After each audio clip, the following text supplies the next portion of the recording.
नमस्कार दोस्तों, मैं किस्साबाज वाला लेकर आया हूँ।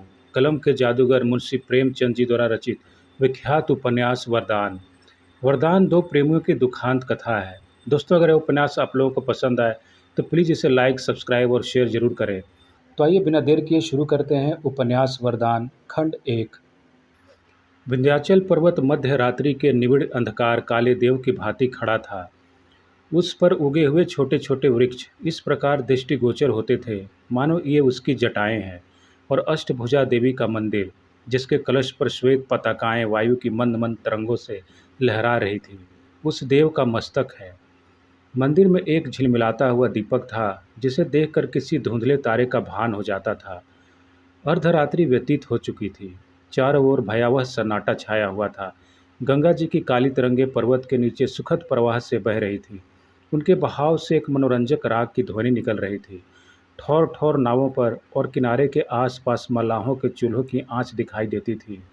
ऐसे समय में एक श्वेत वस्त्र धारिणी स्त्री अष्टभुजा देवी के सम्मुख हाथ बांधे बैठी हुई थी। उसका प्रौढ़ मुखमंडल पीला था और भावों में कुलीनता प्रकट होती थी। उसने देर तक सिर झुकाए रहने के पश्चात कहा, माता, आज 20 वर्ष से कोई मंगलवार ऐसा नहीं गया, एक दिन भी ऐसा नहीं गया जब मैंने तुम्हारे चरणों का ध्यान न किया हो। तुम जगतारिणी माता हो। तुम्हारी इतनी सेवा करने पर भी मन की अभिलाषा पूरी न हुई। मैं तुम्हें छोड़कर कहाँ जाऊँ। माता, मैंने सैकड़ों व्रत रखे, देवताओं की उपासनाएं की, तीर्थ यात्राएं की, परंतु मनोरथ पूरा न हुआ। तब तुम्हारी शरण में आए। अब तुम्हें छोड़कर कहाँ जाऊँ। तुमने सदा अपने भक्तों की इच्छाएं पूरी की हैं। क्या मैं तुम्हारे दरबार से निराश हो जाऊं? सुवामा इसी प्रकार देर तक विनती करती रही। अकस्मात उसके चित्त पर अचेत करने वाले अनुराग का आक्रमण हुआ।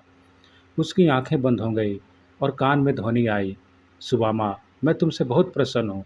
मांग, क्या मांगती है? सुदामा रोमांचित हो गई। उसका हृदय धड़कने लगा। आज 20 वर्ष के पश्चात महारानी ने उसे दर्शन दिए। वह कांपती हुई बोली, जो कुछ मांगूंगी वह महारानी देंगी। हाँ, मिलेगा। क्या लेगी? कुबेर का धन? नहीं। इंद्र का बल? नहीं। सरस्वती की विद्या? नहीं। फिर क्या लोगी? संसार का सबसे उत्तम पदार्थ, वह क्या है? सपूत बेटा, जो कुल का नाम रोशन करे? नहीं। जो माता पिता की सेवा करे? नहीं। जो विद्वान और बलवान हो? नहीं। फिर सपूत बेटा किसे कहते हैं? जो अपने देश का उपकार करे। तेरी बुद्धि को धन्य है, जा तेरी इच्छा पूरी होगी। मुंशी शालिग्राम बनारस के पुराने रईस थे। जीवन वृत्ति वकालत थी और पैतृक संपत्ति भी अधिक थी। दशाश्वमेघ घाट पर उनका वैभवान्वित गृह आकाश को स्पर्श करता था।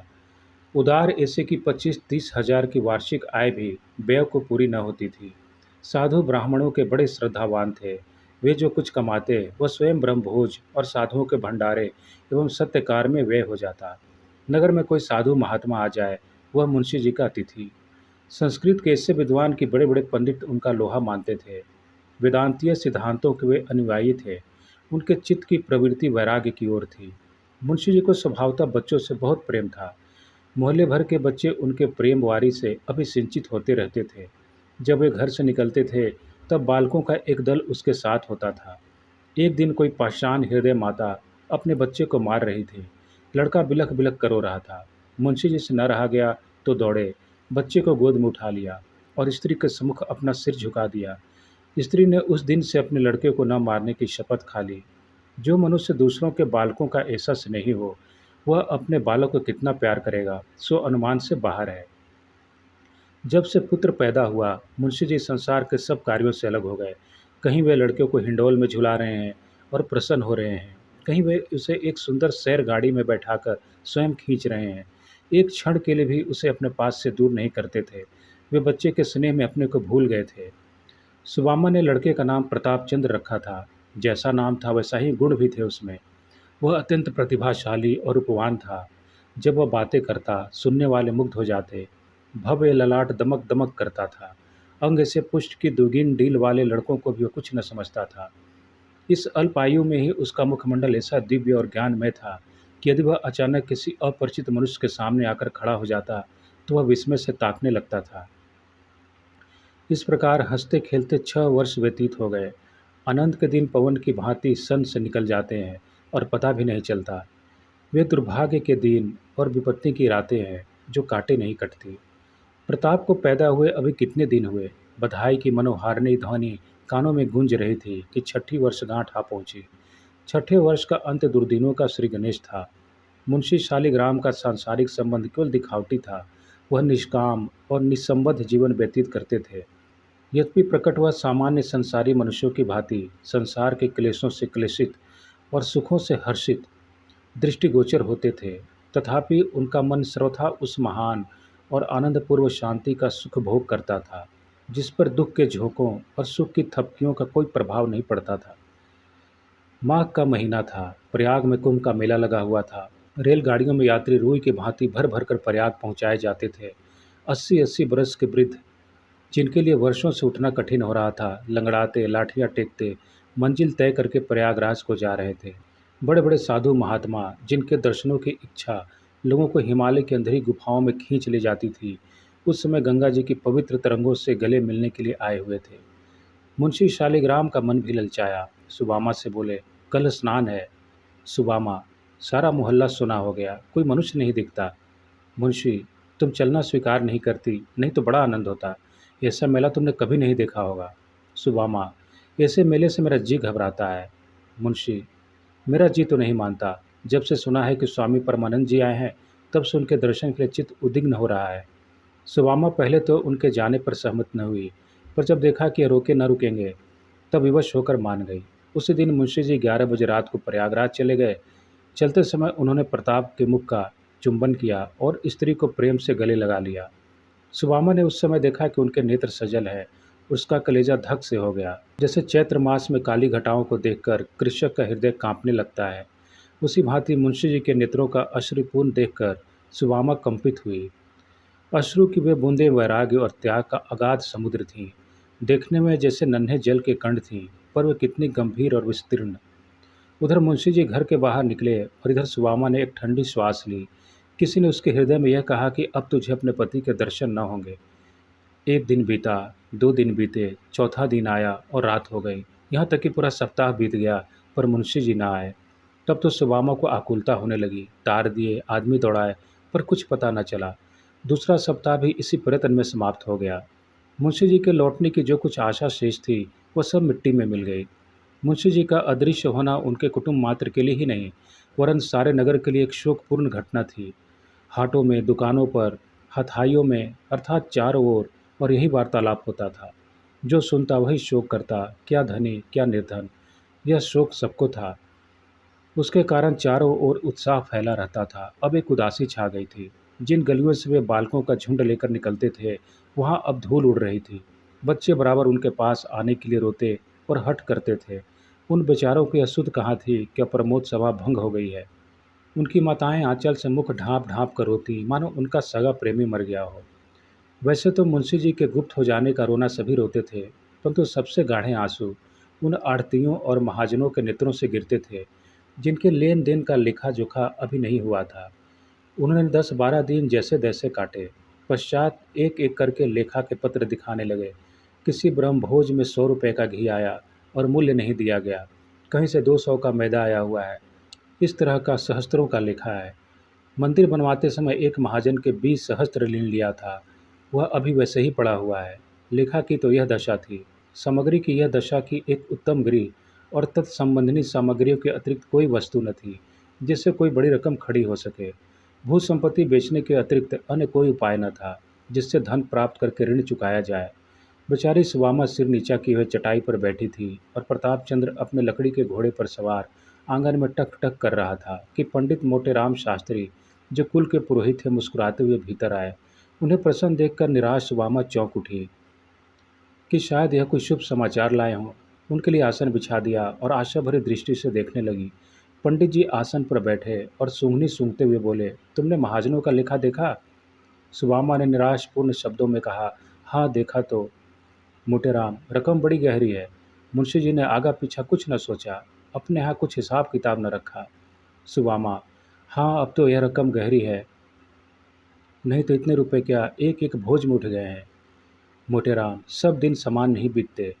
सुबामा, अब तो ईश्वर जो करेगा सो होगा, मैं क्या कर सकती हूँ।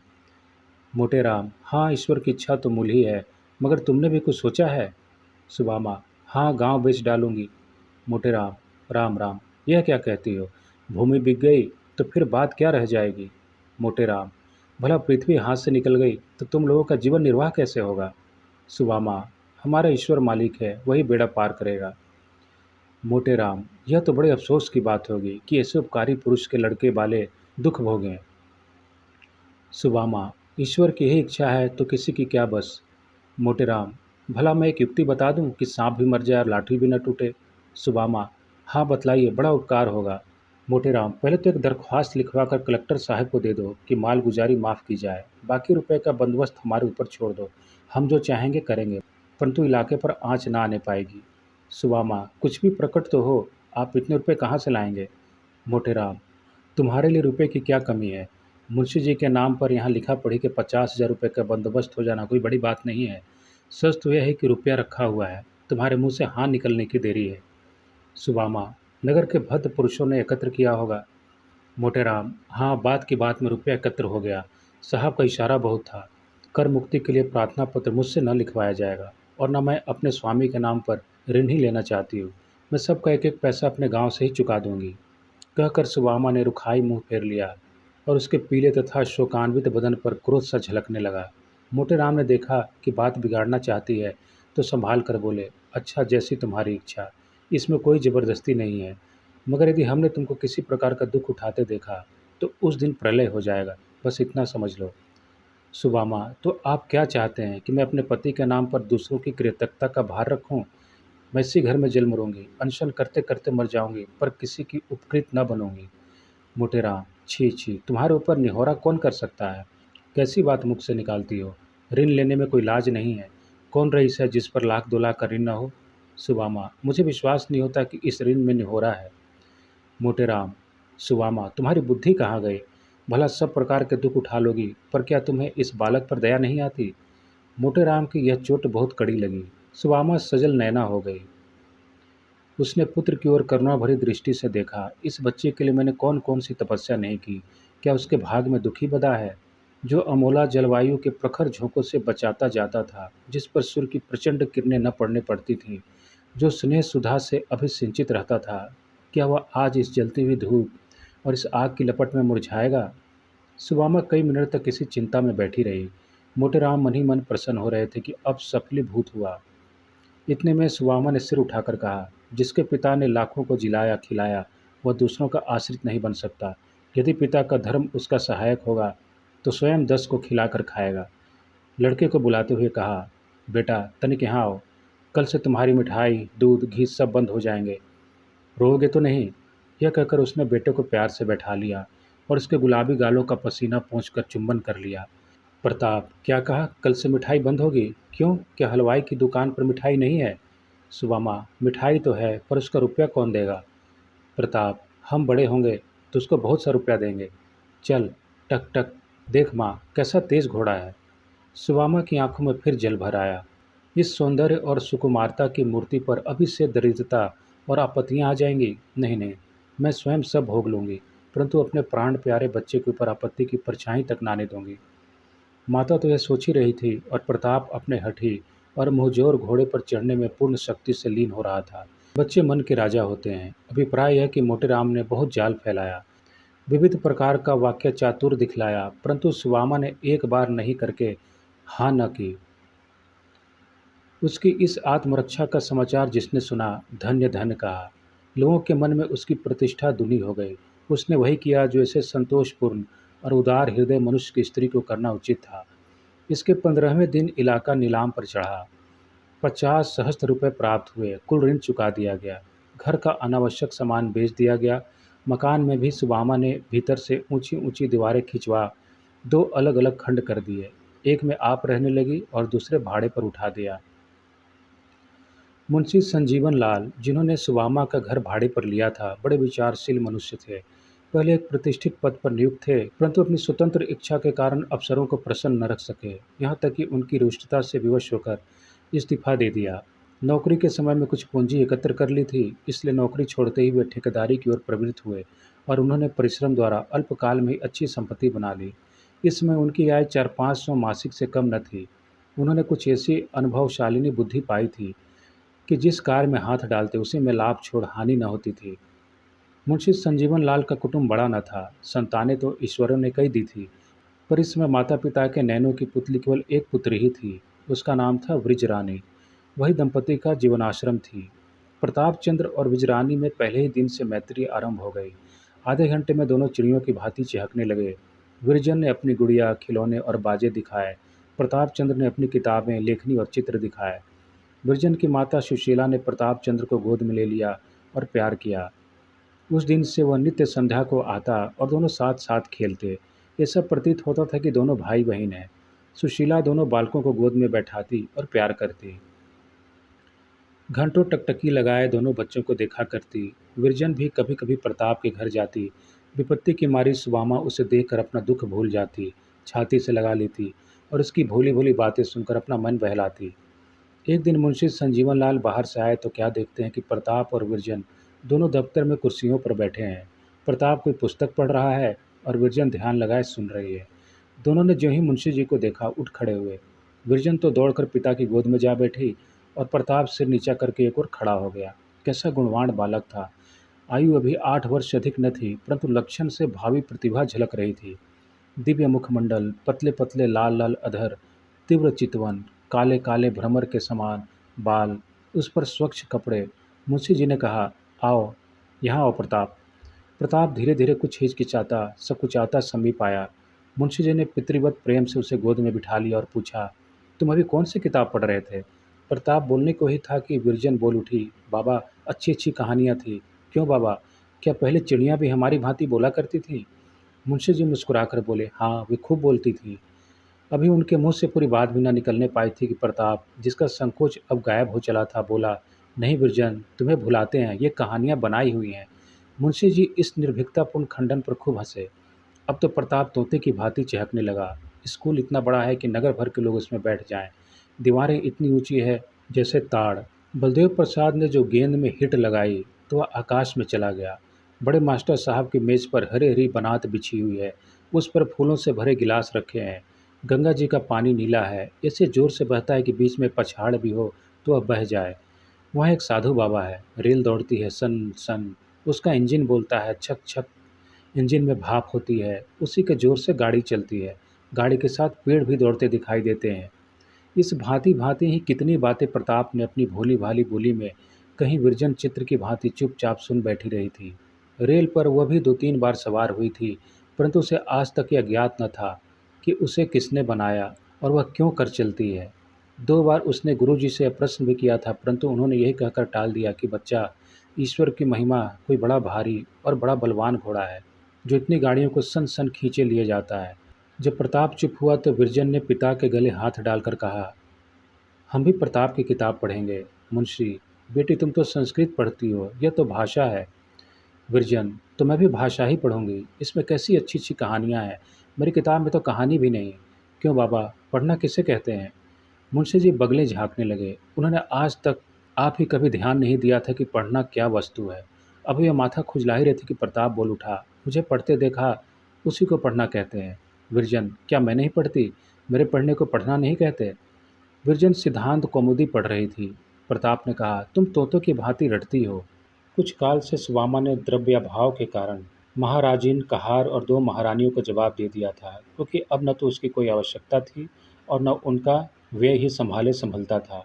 केवल एक बुढ़िया महरी शेष रह गई थी। ऊपर का कामकाज वह करती, रसोई सुवामा स्वयं बना लेती। परंतु उस बेचारी को ऐसे कठिन परिश्रम का अभ्यास तो कभी था नहीं। थोड़े ही दिनों में उसे थकान के कारण रात में कुछ ज्वर रहने लगा। धीरे धीरे यह गति हुई कि जब देखे कि ज्वर विद्यमान है, शरीर भुना जाता है, न खाने की इच्छा न पीने की, किसी कार्य में मन नहीं लगता, पर यह कि सदैव नियम के अनुसार काम किए जाती है। जब प्रताप घर पर रहता है तब तो वह मुखाकृति को तनिक भी मलिन नहीं होने देती, परंतु ज्यों ही वह स्कूल चला जाता है त्यों ही वह चद्दर ओढ़कर पड़ी रहती है और दिन भर पड़े पड़े कराहा करती है। प्रताप बुद्धिमान लड़का था। माता की दशा प्रतिदिन बिगड़ती हुई देखकर ताड़ गया कि यह बीमार है। एक दिन स्कूल से लौटा तो सीधा अपने घर गया। बेटे को देखते ही सुवामा ने उठ बैठने का प्रयत्न किया, पर निर्बलता के कारण मूर्छा आ गई और हाथ पांव अकड़ गए।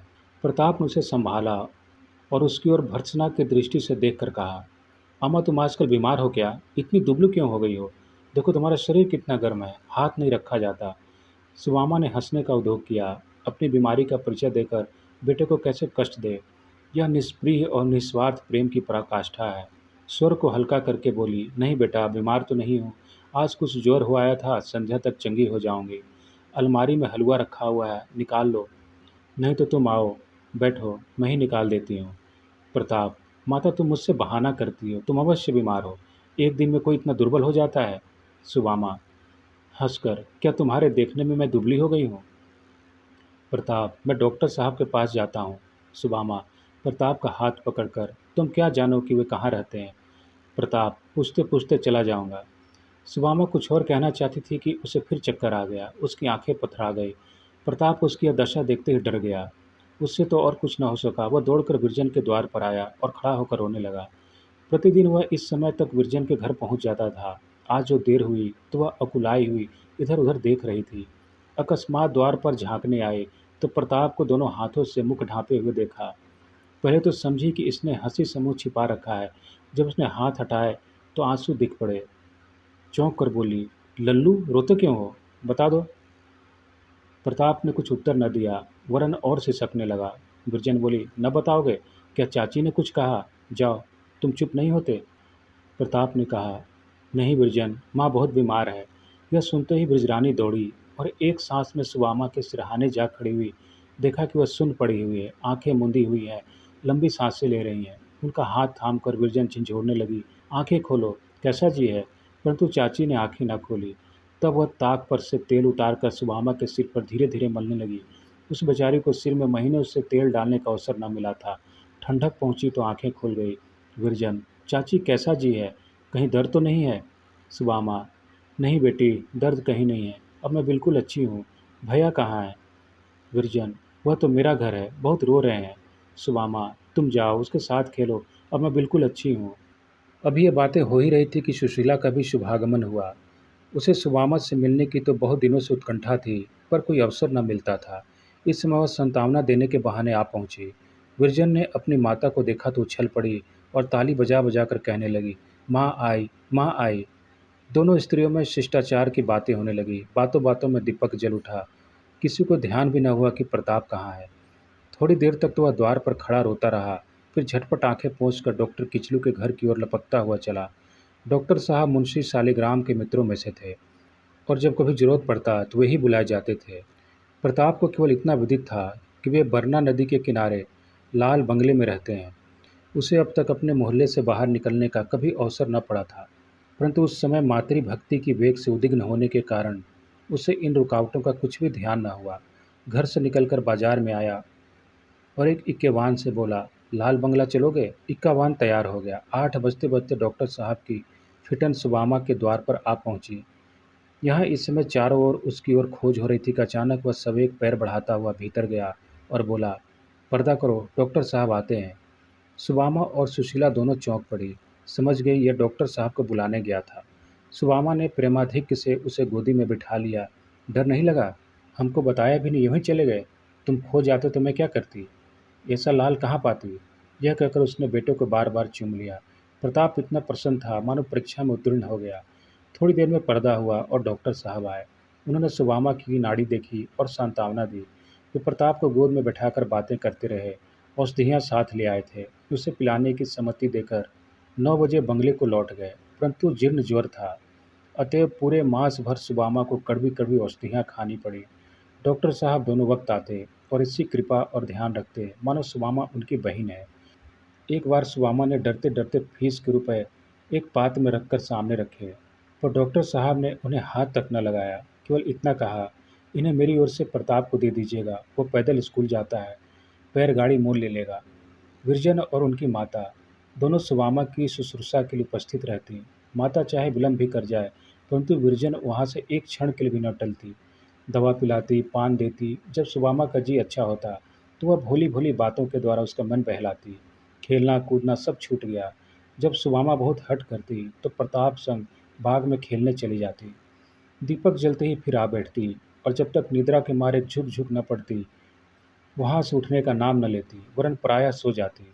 रात को नौकर गोद में उठाकर घर ले जाता। न जाने कौन सी उसे धुन सवार हो गई थी। एक दिन ब्रजरानी सुवामा के सिरहाने बैठी पंखा झल रही थी। न जाने किस ध्यान में मग्न थी। आंखें दीवार की ओर लगी हुई थी और जिस प्रकार वृक्षों पर कमोदी लहराती है, उसी भांति भीनी भीनी मुस्कान उसके अधरों पर लहरा रही थी। उसे कुछ भी ध्यान न था कि चाची मेरी ओर देख रही हैं।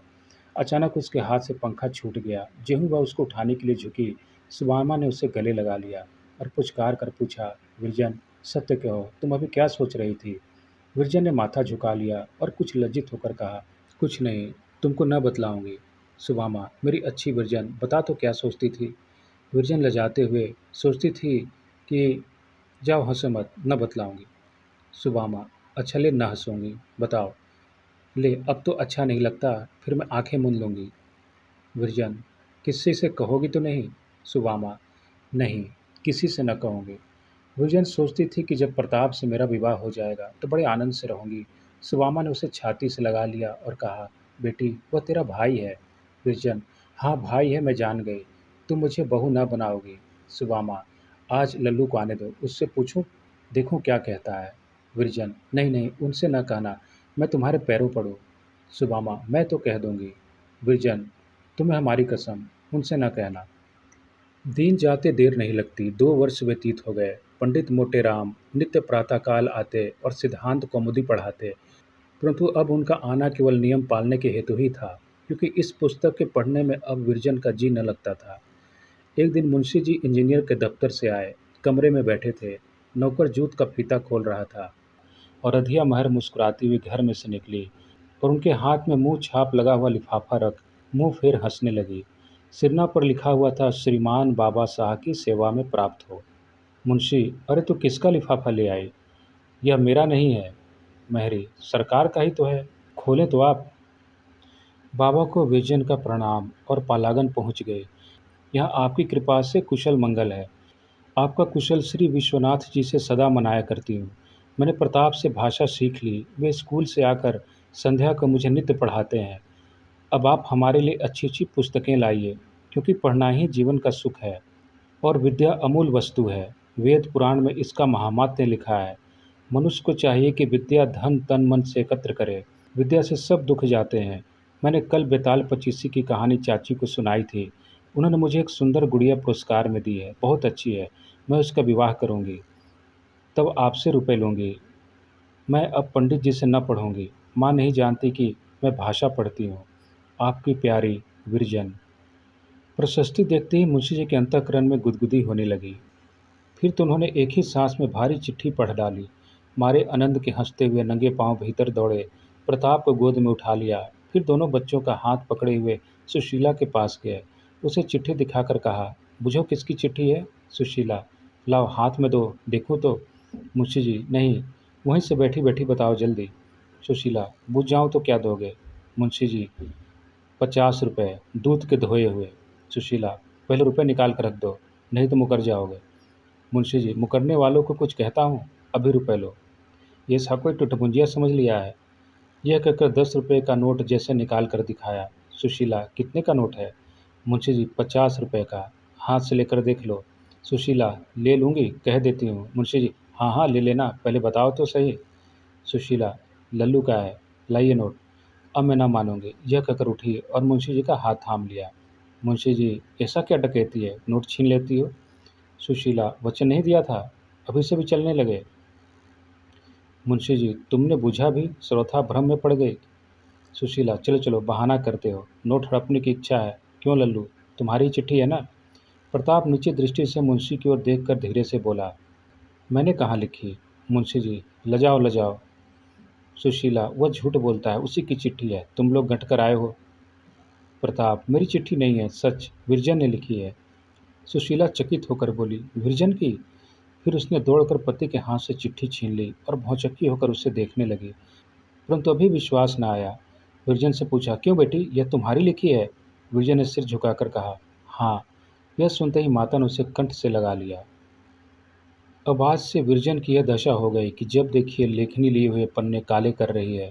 घर के धंधों से तो उसे पहले ही कुछ प्रयोजन न था, लिखने का आना सोने में सुहागा हो गया।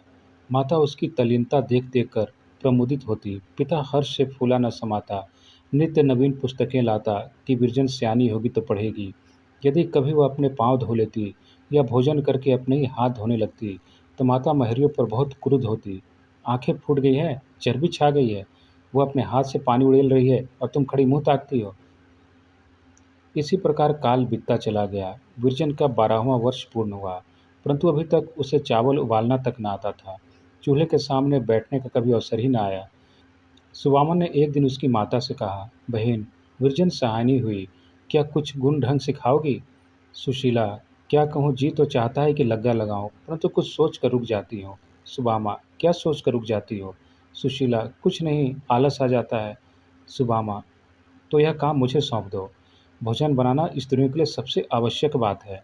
सुशीला, अभी चूल्हे के सामने उससे बैठा न जाएगा। सुबामा, काम करने से ही आता है। सुशीला झेंपते हुए, फूल से गाल कुम्हला जाएंगे।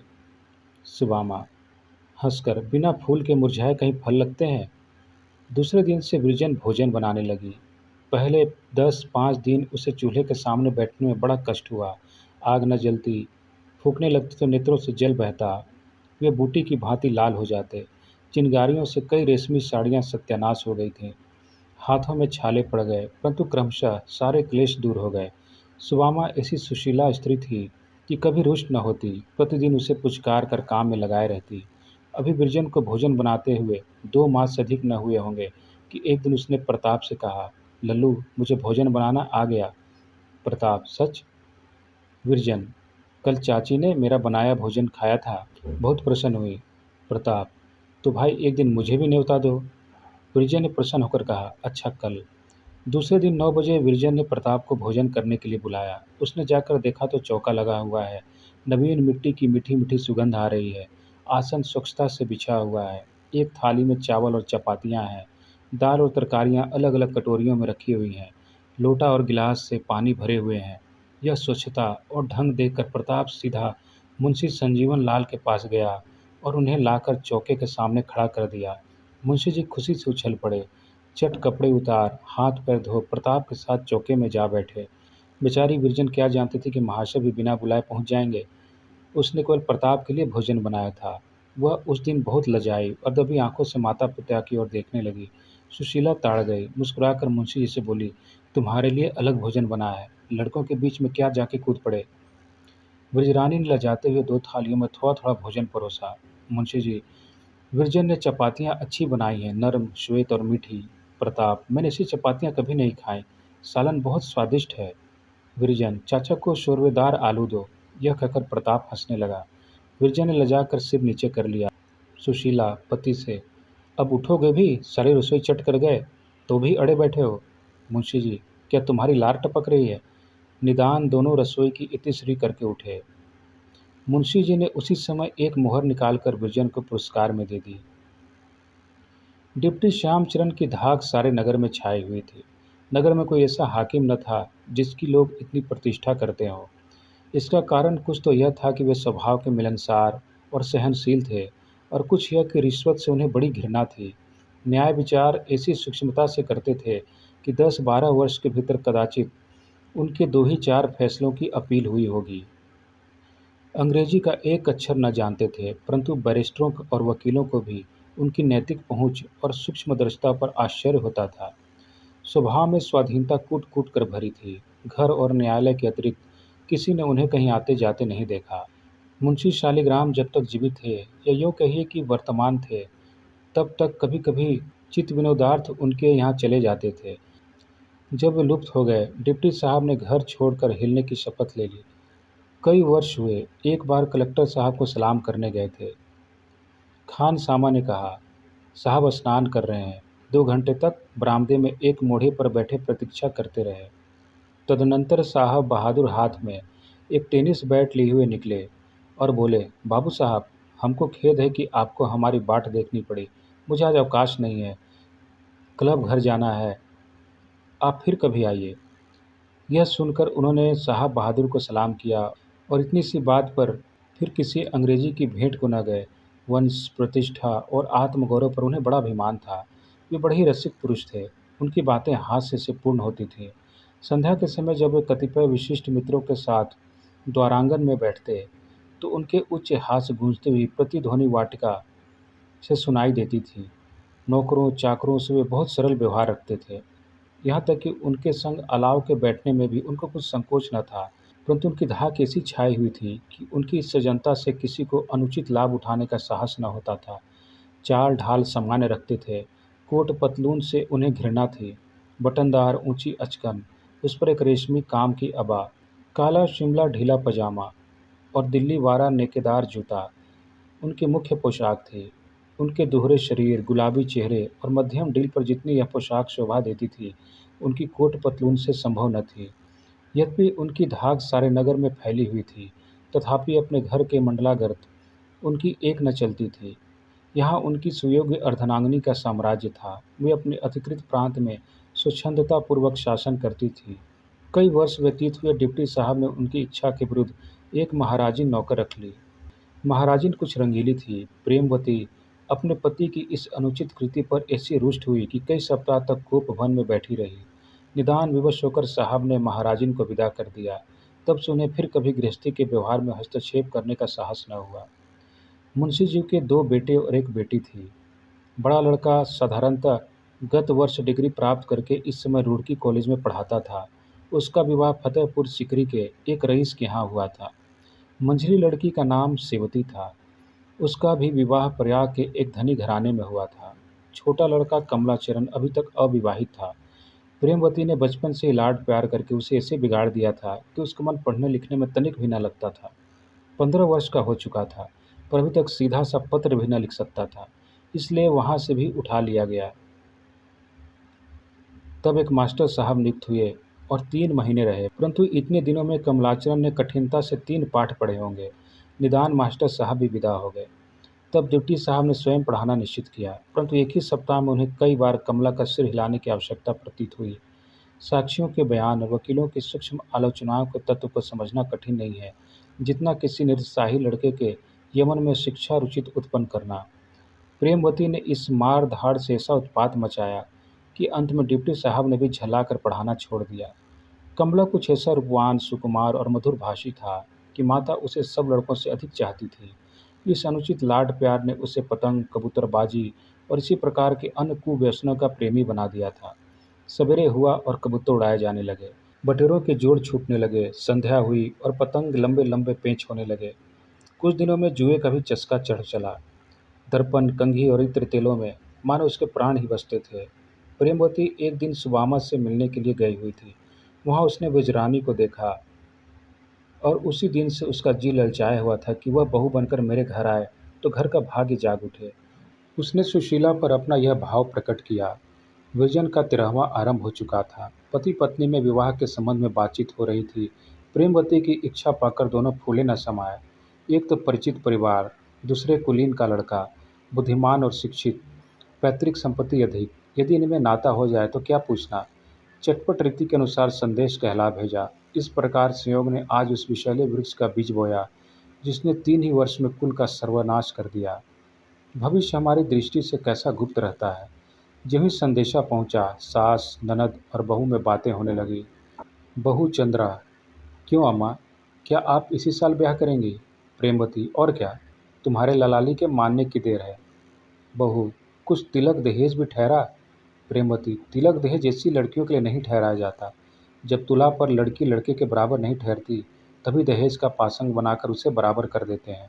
हमारी विजरानी कमला से बहुत भारी है। सेवती: कुछ दिनों घर में खूब धूमधाम रहेगी। भाभी गीत गाएंगी, हम ढोल बजाएंगे, क्यों भाभी?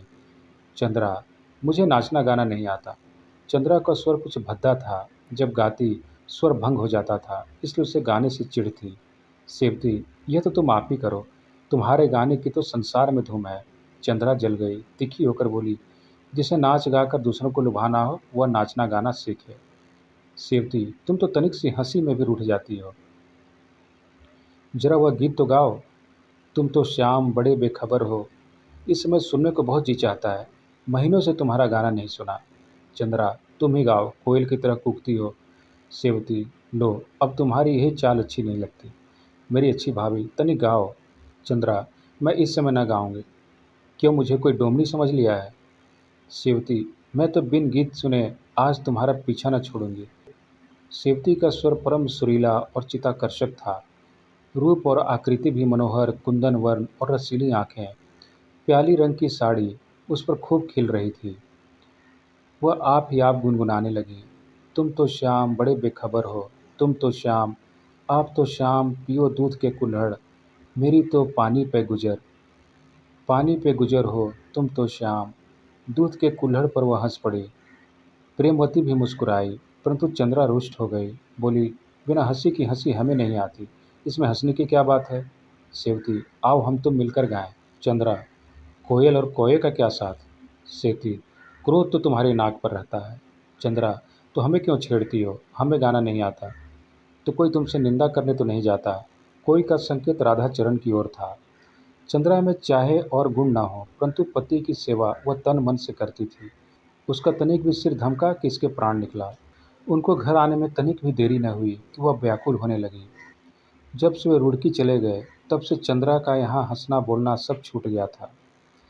उसका विनोद उनके संग चला गया था। इन्हीं कारणों से राधाचरण को स्त्री का वशीभूत बना दिया गया था। प्रेम, रूप, गुण आदि सब त्रुटियों का पूरक है। सेवती, निंदा क्यों करेगा? कोई तो तन मन से तुम पर रिझा हुआ है। चंद्रा, इधर कई दिनों से चिट्ठी नहीं आए। सेवती, 3-4 दिन हुए होंगे। चंद्रा, तुमसे तो हाथ पैर जोड़कर हार गई, तुम लिखती ही नहीं।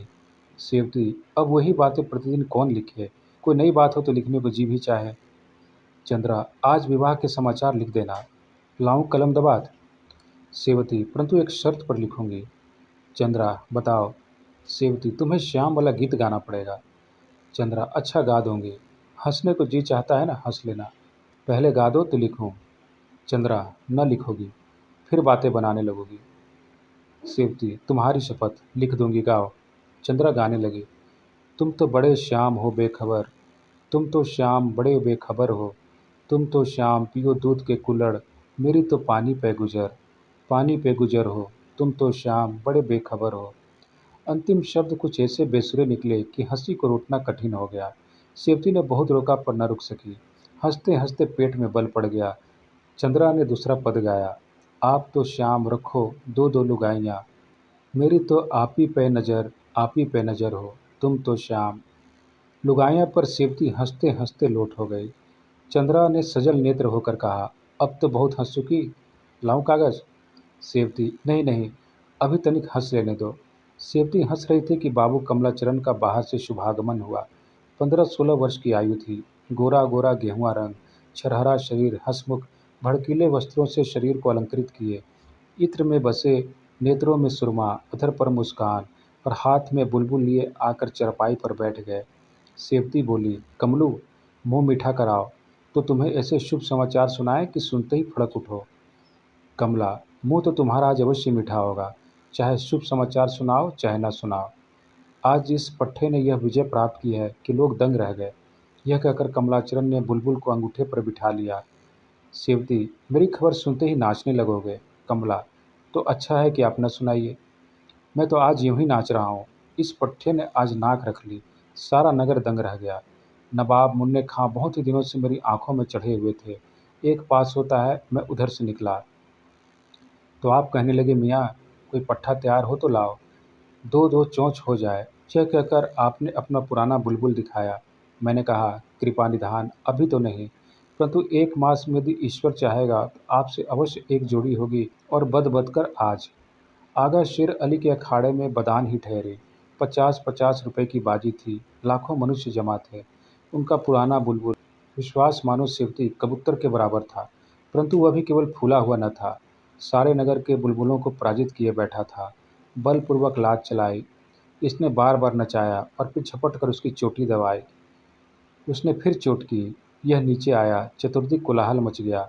मार लिया, मार लिया। तब तो मुझे भी क्रोध आया। डपट कर जो ललकारता हूँ तो यह ऊपर और वह नीचे दबा हुआ है। फिर तो उसने कितना ही सिर पटका कि ऊपर आ जाए, परंतु इस शेर ने ऐसा दावा कि फिर सिर न उठाने दिया। नवाब साहब स्वयं उपस्थित थे। बहुत चिल्लाए, पर क्या हो सकता है। इसने उसे ऐसा दबोचा था जैसे बाज चिड़िया को। आखिर बकटूट भागा। इसने पानी के उस पार तक पीछा किया, पर पा न सका। लोग विस्मय से दंग हो गए। नवाब साहब का तो मुख मलिन हो गया, हवाइयाँ उड़ने लगीं। रुपए हारने लगे तो उन्हें कुछ चिंता नहीं, क्योंकि लाखों की आय है, परंतु नगर में जो उनकी धाक जमी हुई थी वह जाती रही। रोते हुए घर को सिधारे। सुनता हूँ यहाँ से जाते ही उन्होंने अपने बुलबुल को जीवित ही गाड़ दिया। यह कहकर कमलाचरण ने जेब खनखनाई। सेवती, तो फिर खड़े क्या कर रहे हो? आगरे वाली दुकान पर आदमी भेजो। कमला, तुम्हारे लिए क्या लाऊं भाभी? सेवती, दूध के कुल्हड़। कमला, और भैया के लिए? सेवती, दो दो लुगाइयाँ। यह कहकर दोनों ठहाका मारकर हंसने लगे। सुवामा तन मन से विवाह की तैयारियां करने लगी। भोर से ही संध्या तक विवाह के धंधों में ही उलझी रहती। सुशीला चेरी की भांति उसकी आज्ञा का पालन किया करती। मुंशी संजीवन लाल प्रातःकाल से सांझ तक हाट की धूल छानते रहते और विरजन, जिसके लिए सब तैयारियां हो रही थी, अपने कमरे में बैठी हुई दिन रात रोया करती। किसी को इतना अवकाश न था कि क्षण भर के लिए उसका मन बहलाए। यहाँ तक कि प्रताप भी अब उसे निष्ठुर जान पड़ता था। प्रताप का मन भी इन दिनों बहुत ही मलिन हो गया था। सवेरे का निकला हुआ सांझ को घर आता और अपनी मुंडेर पर चुपचाप जा बैठता। विरजन के घर जाने की तो उसने शपथ सी कर ली थी, वरन जब कभी वह आती हुई दिखाई देती तो चुपके से सरक जाता। यदि कहने सुनने से बैठता भी तो इस भांति मुख फेर लेता और रुखाई का व्यवहार करता कि विरजन रोने लगती और सुबामा से कहती, चाची, लल्लू मुझसे रुष्ट है, मैं बुलाती हूँ तो बोलते नहीं, तुम चलकर मना दो। यह कहकर वो मचल जाती और सुबामा का आंचल खींचती हुई प्रताप के घर लाती, परंतु प्रताप दोनों को देखते ही निकल भागता।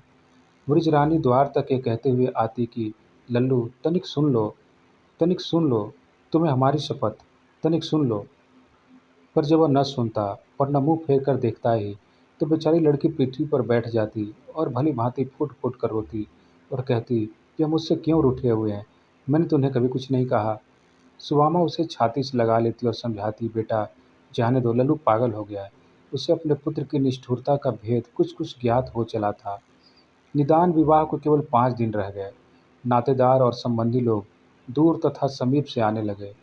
देखते ही देखते सुंदर मंडप छा गया। हाथ में कंगन बंध गए। यह कच्चे धागे का कंगन पवित्र धर्म की हथकड़ी है, जो कभी हाथ से न निकलेगी, और मंडप उस प्रेम और कृपा की छाया का स्मारक है जो जीवन पर्यंत सिर से न उठेगी। आज संध्या को सुवामा, सुशीला, महाराजी ने सब की सब मिलकर देवी की पूजा करने को गए। महरियां अपने धंधे में लगी हुई थीं। विरजन व्याकुल होकर अपने घर में से निकली और प्रताप के घर आ पहुंची। चतुर्दिक सन्नाटा छाया हुआ था। केवल प्रताप के कमरे में धुंधला प्रकाश झलक रहा था। विरजन कमरे में आई तो क्या देखती कि मेज पर लालटेन जल रही है और प्रताप एक चारपाई पर सो रहा है। धुंधले उजाले में उसका बदन कुम्हलाया हुआ और मलिन नजर आता है। वस्तुएं सब इधर उधर बेढंग से पड़ी हुई हैं। जमीन पर मानो धूल चढ़ी हुई है, पुस्तकें फैली हुई हैं। ऐसा जान पड़ता है मानो इस कमरे को किसी ने महीनों से नहीं खोला। वही प्रताप है जो स्वच्छता को प्राण प्रिय समझता था। विरजन ने चाहा उसे जगा दूं, पर कुछ सोचकर भूमि से पुस्तकें उठा उठाकर अलमारी में रखने लगी। मेज पर से धूल झाड़ी, चित्रों पर से गर्द का पर्दा उठा लिया। अचानक प्रताप ने करवट ली और उसके मुख से यह वाक निकला, विरजन, मैं तुम्हें भूल नहीं सकता। फिर थोड़ी देर पश्चात, विरजन, कहाँ जाती हो? यहीं बैठो। फिर करवट बदलकर, न बैठोगी? अच्छा जाओ, मैं भी तुमसे न बोलूँगा। फिर कुछ ठहर कर, अच्छा जाओ, देखें कहाँ जाती है। यह कहकर वह लपका, जैसे किसी भागते हुए मनुष्य को पकड़ता हो। विरजन का हाथ उसके हाथ में आ गया, उसके साथ ही आंखें खुल गई। 1 मिनट तक के लिए उसकी भाव शून्य दृष्टि विरजन के मुख की ओर गड़ी रही। फिर अचानक उठ बैठा और विरजन का हाथ छोड़कर बोला, तुम कब आई विरजन? मैं अभी तुम्हारा ही स्वप्न देख रहा था। विरजन ने बोलना चाहा, परंतु कंठ रुद्ध हो गया और आंखें भर आए। प्रताप ने इधर उधर देखकर फिर कहा, क्या यह सब तुमने साफ किया? तुम्हें बड़ा कष्ट हुआ? विरजन ने इसका भी उत्तर न दिया। प्रताप, विरजन, तुम मुझे भूल क्यों नहीं जाती? विरजन ने आर्द्र नेत्रों से देखकर कहा, क्या तुम मुझे भूल गए? प्रताप ने लज्जित होकर मस्तक नीचा कर लिया। थोड़ी देर तक दोनों भावों से भरे भूमि की ओर ताकते रहे। फिर विरजन ने पूछा, तुम मुझसे क्यों रुष्ट हो? मैंने कोई अपराध किया है? प्रताप, न जाने क्यों अब तुम्हें देखता हूँ तो जी चाहता है कि कहीं चला जाओ। विरजन, क्या तुमको मेरी ओर से तनिक भी मोह नहीं लगती? मैं दिन भर रोया करती हूँ। तुम्हें मुझ पर दया नहीं आती? तुम मुझसे बोलते तक नहीं। बतलाओ, मैंने तुम्हें क्या कहा जो तुम रूठ गए? प्रताप, मैं तुमसे रूठा थोड़े ही हूँ। विरजन, तुम मुझसे बोलते क्यों नहीं? प्रताप, मैं चाहता हूँ कि तुम्हें भूल जाऊँ। तुम धनवान हो, तुम्हारे माता पिता धनी हैं, मैं अनाथ हूँ, मेरा तुम्हारा क्या साथ? विरजन, अब तक तो तुमने कभी यह बहाना न निकाला था। क्या अब मैं अधिक धनवान हो गई? यह कहकर विरजन रोने लगी। प्रताप भी द्रवित हुआ, बोला, विरजन, हमारा तुम्हारा बहुत दिनों तक साथ रहा, अब योग के दिन आ गए। थोड़े दिनों में तुम यहाँ वालों को छोड़कर अपने ससुराल चली जाओगी, इसलिए मैं भी बहुत चाहता हूँ कि तुम्हें भूल जाऊँ, परंतु कितना ही चाहता हूँ कि तुम्हारी बातें स्मरण में न आए। वे नहीं मानती। अभी सोते सोते तुम्हारा ही स्वप्न देख रहा था। डिप्टी श्यामचरण का भवन आज सुंदरियों के जमघट से इंद्र का अखाड़ा बना हुआ था। सेवती की चार सहेलियाँ रुक्मिणी, सीता, रामदई और चंद्रकुंवर सोलहों श्रृंगार किए इठलाती फिरती थी। डिप्टी साहब की बहन जानकी कुंवर भी अपनी दो लड़कियों के साथ इटावे से आ गई थीं। इन दोनों का नाम कमला और उमा देवी था। कमला का विवाह हो चुका था, उमा देवी अभी कुंवारी ही थी। दोनों सूर्य और चंद्र थी।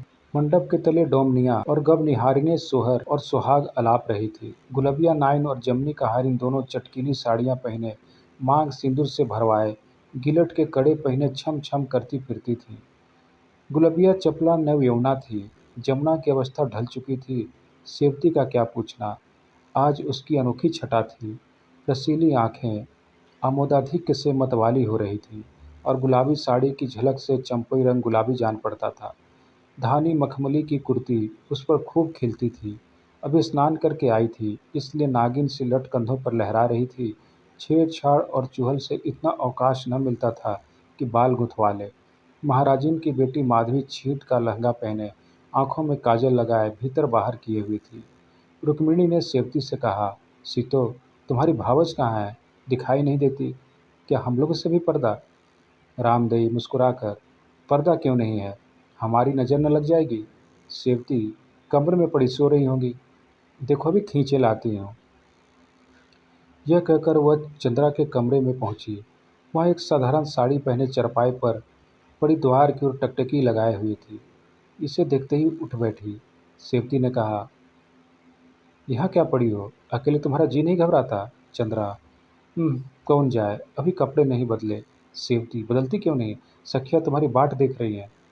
चंद्रा, अभी मैं न बदलूंगी। सेवती, यही हट तुम्हारा अच्छा नहीं लगता, सब अपने मन में क्या कहती होंगी। चंद्रा, तुम तो चिट्ठी पढ़ी थी, आज ही आने को लिखा था ना? सेवती, अच्छा, तो यह उनकी प्रतीक्षा हो रही है, यह कहिए तभी योग साधा है। चंद्रा, दोपहर तो हुई, शायद अब न आएंगे। इतने में कमला और उमा देवी दोनों आ पहुंची। चंद्रा ने घूंघट निकाल लिया और फर्श पर आ बैठी। कमला उसकी बड़ी ननद होती थी। कमला, अरे अभी तो उन्होंने कपड़े भी नहीं बदले। सेवती, भैया की बाट जो रही है, इसलिए अब भेष रचा है। कमला, मूर्ख है, उन्हें गरज होगी, आ पाएंगे। सेवती, इनकी बात निराली है। कमला, पुरुषों से प्रेम चाहे कितना ही करें, पर मुख से एक शब्द ही न निकले, नहीं तो व्यर्थ सताने और जलाने लगते हैं। यदि तुम उनकी उपेक्षा करो, उनसे सीधे बात न करो, तो वे तुम्हारा सब प्रकार आदर करेंगे, तुम पर प्राण समर्पण करेंगे, पर ज्यों ही उन्हें ज्ञात हुआ कि इसके हृदय में मेरा प्रेम हो गया, बस उसी दिन से दृष्टि फिर जाएगी। शहर को जाएंगे तो अवश्य देर करके आएंगे। भोजन करने बैठेंगे तो मुंह जूठा करके उठ जाएंगे। बात बात पर उठेंगे, तुम रोओगी तो मनाएंगे। मन में प्रसन्न होंगे कि कैसा फंदा डाला है। तुम्हारे सम्मुख अन्य स्त्रियों की प्रशंसा करेंगे। भावार्थ यह है कि तुम्हारे जलाने में उन्हें आनंद आने लगेगा। अब मेरे ही घर में देखो, पहले इतना आदर करते थे कि क्या बताऊं। प्रतिक्षण नौकरों की भांति हाथ बांधे खड़े रहते थे, पंखा झलने को तैयार, हाथ से कौर खिलाने को तैयार, यहाँ तक कि मुस्कुराकर पांव दबाने में भी संकोच न था। बात मेरे मुख से निकली नहीं कि पूरी हुई। मैं उस समय अबोध थी, पुरुषों के कपट व्यवहार को क्या जानूं। पटी में आ गई थी, जानते थे कि आज हाथ बांध कर खड़ी होंगी। मैंने लंबी तानी तो रात भर न करवट ली, दूसरे दिन भी न बोली। अंत में महाशय सीधे हुए, पैरों पर गिरे, गिड़गिड़ाए। तब से मन में इस बात की गांठ बांध रही है कि पुरुषों को प्रेम कभी न जताओ। तब से मन में इस बात की गांठ बांध ली है कि पुरुषों को प्रेम कभी न जताओ। सेवती, जीजा को मैंने देखा है, भैया के विवाह में आए थे, बड़े हंसमुख मनुष्य हैं। कमला, पार्वती उन दिनों पेट में थी, इसी से मैं ना आ सकी थी। यहाँ से गए तो लगे तुम्हारी प्रशंसा करने। तुम कभी पान देने गई थी? कहते थे कि मैंने हाथ थाम कर बैठा लिया। खूब बातें हुई। सेवती, झूठे हैं, लबारिये हैं। बात यह हुई कि गुलाबिया और जामुनी दोनों किसी कार्य से बाहर गई थीं। माँ ने कहा, वे खा कर गए हैं। पान बना के दिया। मैं पान लेकर गई, चारपाई पर लेटे थे, मुझे देखते ही उठ बैठे। मैंने पान देने को हाथ बढ़ाया तो आप कलाई पकड़कर कहने लगे कि एक बात सुन लो, पर मैं हाथ छुड़ाकर भागी। कमला, निकली ना झूठी बात। वही तो मैं भी कहती हूँ कि अभी 11-12 वर्ष की छोकरी, उसने इनसे क्या बातें की होंगी। परंतु नहीं, अपना ही हट किए जाए। पुरुष बड़े प्रलापी होते हैं। मैंने यह कहा, मैंने वह कहा। मेरा तो इन बातों से हृदय सुलगता है। न जाने उन्हें अपने ऊपर झूठा दोष लगाने में क्या स्वाद मिलता है। मनुष्य जो बुरा भला करता है उस पर पर्दा डालता है। यह लोग करेंगे तो थोड़ा, मिथ्या प्रलाप का आल्हा गाते फिरेंगे ज़्यादा। मैं तो तभी से उनकी एक बात भी सत्य नहीं मानती। इतने में गुलाबिया ने आकर कहा, तुम तो यहाँ ठाढ़ी बतलात हो और तुम्हारी सखी तुमको आंगन में बुलाती है। सेवती, देखो भाभी, अब देर न करो। गुलाबिया, तनिक इनकी पिटारी से कपड़े तो निकाले। कमला चंद्रा का श्रृंगार करने लगी। सेवती सहेलियों के पास आए। रुक्मिणी बोली, वाह, बहुत खूब। वहाँ जाकर बैठी रही। तुम्हारी दीवारों से बोले क्या? सेवती, कमला बहन चली गई, उनसे बातचीत होने लगी, दोनों आ रही हैं। रुक्मिणी, लड़कोरी है ना? सेवती, हाँ, 3 लड़के हैं। रामदई, मगर काठी बहुत अच्छी है। चंद्रकुंवर, मुझे उनकी नाक बहुत सुंदर लगती है, जी चाहता है छीन लो। सीता, दोनों बहनें एक से बढ़कर एक हैं। सेवती, सीता को ईश्वर ने अच्छा वर दिया है, इसने सोने की गौ पूजी थी। रुक्मिणी जलकर, गोरे चमड़े से कुछ नहीं होता। सीता, तुम्हें काला ही भाता होगा। सेवती, मुझे काला वर मिलता तो विष खा लेती। रुक्मिणी, यूँ कहने को जो चाहे कह लो, परंतु वास्तव में सुख काले वर से ही मिलता है। सेवती, सुख नहीं, धूल मिलती है, ग्रहण सा आकर लिपट जाता होगा। रुक्मिणी, यही तो तुम्हारा लड़कपन है। तुम जानती नहीं, सुंदर पुरुष अपने ही बनाव श्रृंगार में लगा रहता है, उसे अपने आगे स्त्री का कुछ भी ध्यान नहीं रहता। यदि स्त्री परम रूपवती हो तो कुशल है, नहीं तो थोड़े ही दिनों में वह समझता है कि मैं ऐसी दूसरी स्त्रियों के हृदय पर सुगमता से अधिकार पा सकता हूँ। उससे भागने लगता है। और कुरूप पुरुष सुंदर स्त्री पा जाता है तो समझता है कि मुझे हीरे की खान मिल गई। बेचारी काला अपने रूप की कमी को प्यार और आदर से पूरा करता है।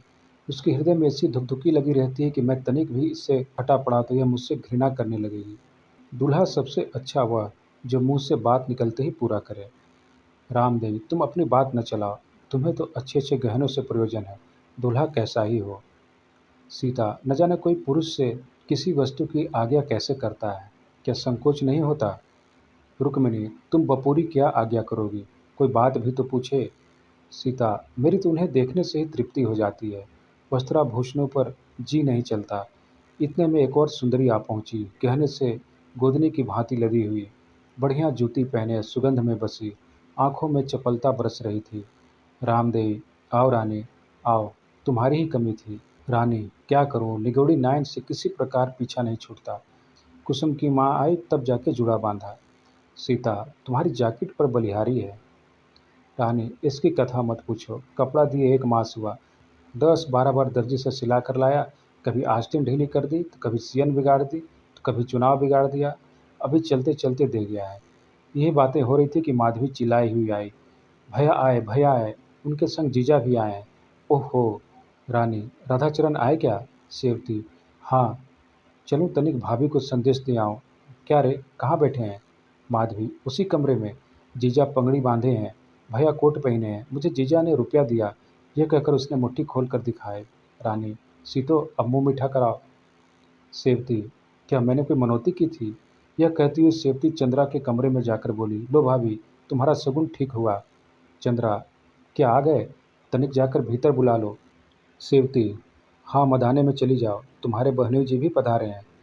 चंद्रा, बाहर बैठे क्या कर रहे हैं? किसी को भेज कर बुला लेती, नहीं तो दूसरों से बातें करने लगेंगे। अचानक खड़ाओं का शब्द सुनाई दिया और राधाचरण आते दिखाई दिए। आयु 24-25 वर्ष से अधिक की न थी। बड़े ही हंसमुख और गौरवर्ण, अंग्रेजी काट के बाल, फ्रेंच कट की दाढ़ी, खड़ी मूछें, लवंडर की लपटें आ रही थीं। एक पतला रेशमी कुर्ता पहने हुए थे। आकर पलंग पर बैठ गए और सेवती से बोले, क्या सीतो, 1 सप्ताह से चिट्ठी नहीं भेजी? सेवती, मैंने सोचा अब तो आ रहे हैं, क्यों चिट्ठी भेजूं? यह कहकर वहाँ से हट गई। चंद्रा ने घूंघट उठाकर कहा, वहाँ जाकर भूल जाते हो? राधाचरण, हृदय से लगाकर, तभी तो सैकड़ों कोसों से चला आ रहा हूँ। प्रताप चंद ने वृजन के घर आना जाना विवाह के कुछ दिन पूर्व से ही त्याग दिया था। वह विवाह के किसी कार्य में भी सम्मिलित नहीं हुआ, यहाँ तक कि महफिल में भी न गया। मलिन मन किए मुंह लटकाए अपने घर बैठा रहा। मुंशी संजीवन लाला, सुशीला, सुवामा सब विनती करके हार गए और उसने बारात की ओर दृष्टि न फेरी। अंत में मुंशी जी का मन टूट गया और फिर कुछ न बोले। यह दशा विवाह के होने तक की थी। विवाह के पश्चात तो उसने इधर का मार्ग ही त्याग दिया। स्कूल जाता तो इस प्रकार एक ओर से निकल जाता, मानो आगे कोई बाघ बैठा हुआ है। यह जैसे महाजन कोई ऋणी मनुष्य आंख बचाकर निकल जाता है, निर्जन की तो परछाई से भागता। यदि कभी उससे अपने घर में देख पाता तो भीतर पग न देता। माता समझाती, बेटा विरजन से बोलते चालते क्यों नहीं, क्यों उसे दुखी किए हुए हो। वह आ आकर घंटों रोती है कि मैंने क्या किया जिससे वह रुष्ट हो गया है। देखो, तुम और वह कितने दिन तक एक संग रहे हो, तुम उसे कितना प्यार करते थे, अकस्मात तुमको क्या हो गया। यदि तुम ऐसे ही रूठे रहोगे तो बेचारी लड़की की जान पर बन जाएगी। सूख कर कांटा हो गई है, ईश्वर ही जानता है। उसे देखकर करुणा उत्पन्न होती है। तुम्हारी चर्चा के अतिरिक्त उसे कोई बात भी नहीं भाती। प्रताप आंखें नीचे किए हुए सब सुनता और चुपचाप सरक जाता। प्रताप अब भोला बालक नहीं था। उसके जीवन रूपी वृक्ष में यौवन रूपी कोपलें फूट रही थी। उसने बहुत दिनों से, उसी समय से जब से उसने होश संभाला, गुरजन के जीवन को अपने जीवन में शर्करा क्षीर की भांति मिला लिया था। उन मनोहर और सुहावने स्वप्नों का इस कठोरता और निर्दयता से धूल में मिलाया जाना उसके कोमल हृदय को विदीर्ण करने के लिए काफ़ी था। और अपने विचारों में विरजन को अपना सर्वस्व समझता था, कहीं का न रहा। और वह जिसने विरजन को एक पल के लिए भी अपने ध्यान में स्थान न दिया था, उसका सर्वस्व हो गया। इस वितर्क से उसका हृदय में व्याकुलता उत्पन्न होती थी और जी चाहता था कि जिन लोगों ने मेरी सपनों की भावनाओं का नाश किया है और मेरे जीवन की आशाओं को मिट्टी में मिलाया है, उन्हें मैं भी जलाऊं। सबसे अधिक क्रोध उसे जिस पर आता था, वह बेचारी सुशीला थी। स्नेह स्नेह उसकी यह दशा हो गई कि जब स्कूल से आता तो कमलाचरण के संबंध की कोई घटना अवश्य वर्णन करता, विशेषकर उस समय जब सुशीला भी बैठी रहती। उस बेचारी का मन दुखाने से इसे बड़ा ही आनंद आता। यद्यपि अव्यक्त रीति से उसका कथन और वाक्य गति ऐसी हृदय भेदनी होती थी कि सुशीला के कलेजे में तीर की भांति लगती थी। आज महाशय कमलाचरण तिपाई के ऊपर खड़े थे। मस्तक गगन का स्पर्श करता था, परंतु निर्लज इतने बड़े कि जब मैंने उनकी ओर संकेत किया तो खड़े खड़े हंसने लगे। आज बड़ा तमाशा हुआ। कमला ने एक लड़के की घड़ी उड़ा दी। उसने मास्टर से शिकायत की। उसके समीप ही वे महाशय बैठे हुए थे। मास्टर ने खोज की तो आप ही फेंटे से घड़ी मिली। फिर क्या था, बड़े मास्टर के यहाँ रिपोर्ट हुई। वह सुनते ही झल्ला गए और कोई 3 दर्जन बेतें लगाई। सड़ासड़ सारा स्कूल यह कौतूहल देख रहा था। जब तक बेतें पड़ी महाशय चिल्लाए, परंतु बाहर निकलते ही खिलखिलाने लगे और मूँछों पर ताव देने लगे। चाची, नहीं सुना? आज लड़कों ने ठीक स्कूल के फाटक पर कमलाचरण को पीटा, मारते मारते बेसुध कर दिया। सुशीला ये बातें सुनती और सुन सुनकर कुढ़ती। हाँ, प्रताप ऐसी कोई बात विरचन के सामने न करता। यद्यपि वह घर में भी बैठी होती तो जब तक चली न जाती यह चर्चा न छेड़ता। वह चाहता था कि मेरी बात से इसे कोई दुख न हो। समय समय पर मुंशी संजीवन लाल ने भी कई बार प्रताप की कथाओं की पुष्टि की। कभी कमला हाट में बुलबुल लड़ाते मिल जाता, कभी गुंडों के संग सिगरेट पीते, पान चबाते बेढंगेपन से घूमता हुआ दिखाई देता। मुंशी जी जब जमाता की यह दशा देखते तो घर आते स्त्री पर क्रोध निकालते। यह सब तुम्हारी ही करतूत है। तुम्हें ने कहा था कि घर वर दोनों अच्छे हैं, तुम्हें रिझी हुई थी। उन्हें उस क्षण यह विचार न होता कि जो दोषारोपण सुशीला पर है, कम से कम मुझ पर ही उतना ही है। वह बेचारी घर में तो बंद रहती है, उसे क्या ज्ञात था कि लड़का कैसा है। वह सामुद्रिक विद्या थोड़ी ही पढ़ी थी। उसके माता पिता को सभ्य देखा, उनकी कुलीनता और वैभव पर सहमत हो गई। पर मुंशी जी ने तो अकर्मण्यता और आलस्य के कारण छान भी न की। यद्यपि उनके इनके अवसर प्राप्त थे और मुंशी जी के अनगिनत बांधव इसी भारतवर्ष में अब भी विद्यमान हैं, जो अपनी प्यारी कन्याओं को इसी प्रकार नेत्र बंद करके कुएं में ढकेल दिया करते हैं। सुशीला के लिए विरजन से प्रिय जगत में अन्य वस्तु न थी। विरजन उसका प्राण थी, विरजन उसका धर्म थी और विरजन ही उसका सत्य थी। वही उसकी प्राणाधार थी, वही उसके नयनों को ज्योति और हृदय का उत्साह थी। उसकी सर्वोच्च सांसारिक अभिलाषा यह थी कि मेरी प्यारी विरजन अच्छे घर जाए, उसके सास ससुर देवी देवता हों, उसके पति शिष्टता की मूर्ति और श्री रामचंद्र की भांति सुशील हो, उस पर कष्ट की छाया भी न पड़े। उसने मर मर कर बड़ी मिन्नतों के बाद से पुत्री पाई थी और उसकी इच्छा थी कि इन रसीले नैनों वाली अपनी भोली भाली बालक को अपने मरण पर्यंत आँखों से अदृश्य न होने दूँगी। अपने जमाता को भी यही बुलाकर अपने घर रखूँगी। जमाता मुझे माता कहेगा, मैं उसे लड़का समझूँगी। जिस हृदय में ऐसे मनोरथ हो, उस पर ऐसी दारुण और हृदय विदारणी बातों का जो कुछ प्रभाव पड़ेगा, प्रकट है। दिन सुशीला के सारे मनोरथ मिट्टी में मिल गए। उसकी सारी आशाओं पर ओस पड़ गई। क्या सोचती थी और क्या हो गया? अपने मन को बार-बार समझाती कि अभी क्या है, पर एक निंदा का घाव भरने नहीं पाता था कि फिर कोई नवीन घटना सामने आ जाती थी। इसी प्रकार आघात पर आघात पड़ते गए। हाय! नहीं मालूम विरजन के भाग्य में क्या बधा है।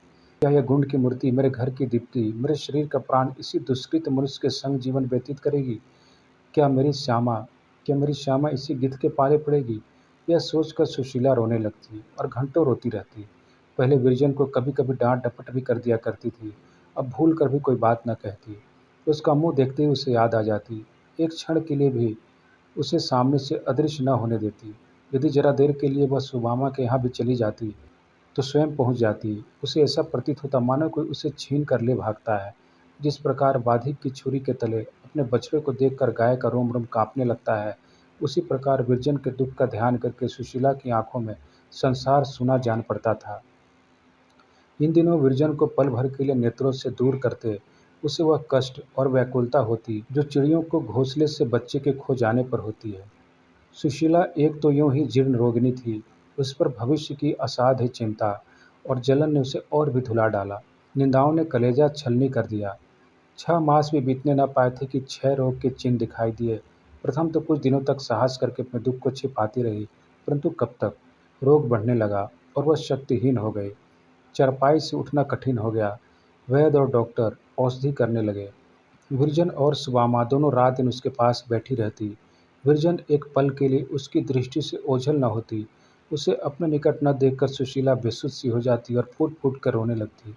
मुंशी संजीवन लाल पहले तो धैर्य के साथ दवा कराते रहे, पर जब देखा कि किसी उपाय से कुछ लाभ नहीं होता और बीमारी की दशा दिन-दिन निकृष्ट होती जाती है, तो अंत में उन्हें भी निराशा हुई और साहस कम कर दिया। आज से कई साल पहले जब सुदामा बीमार पड़ी थी, तब सुशीला ने उनकी सेवा शुश्रूषा में पूर्ण परिश्रम किया था। अब सुदामा की बारी आई। उसने पड़ोसी और भागनी के धर्म का पालन भली-भाँति किया। रुग्ण सेवा में अपने गृह काल को भूल सी गई। 2-3 दिनों तक प्रताप से बोलने तक की नौबत न आई। बहुधा वह बिना भोजन के ही स्कूल चला जाता, परंतु कभी कोई अप्रिय शब्द मुख से न निकालता। सुशीला की रुग्णावस्था ने अब उसकी द्वेषारागनी को बहुत कम कर दिया था।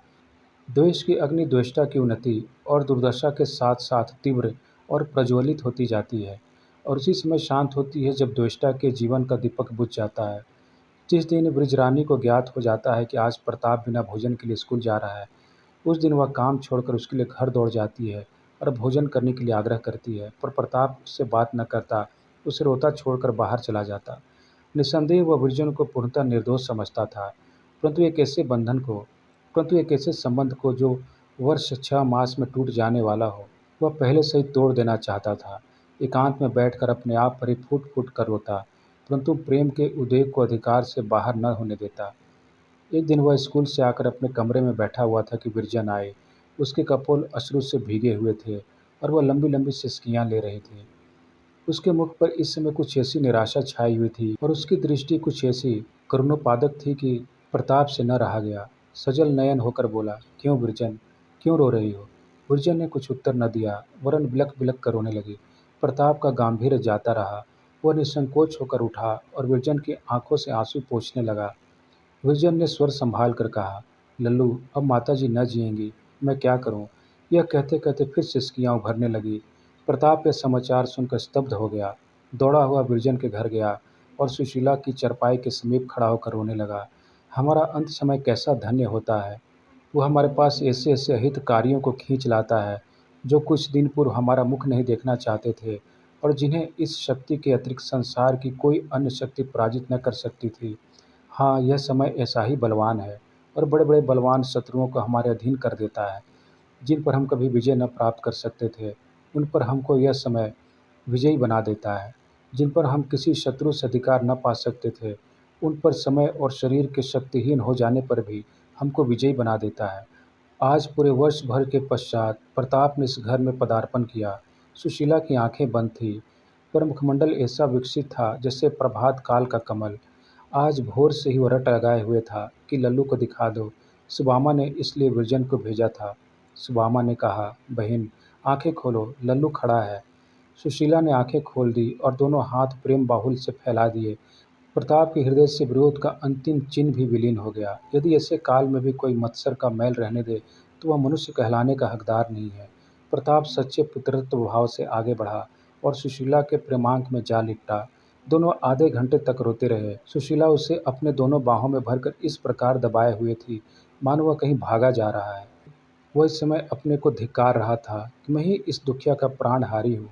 मैंने ही द्वेष राग द्वेष के वशीभूत होकर इसे इस गति को पहुँचाया है। मैं ही इस प्रेम की मूर्ति का नाशक हूँ।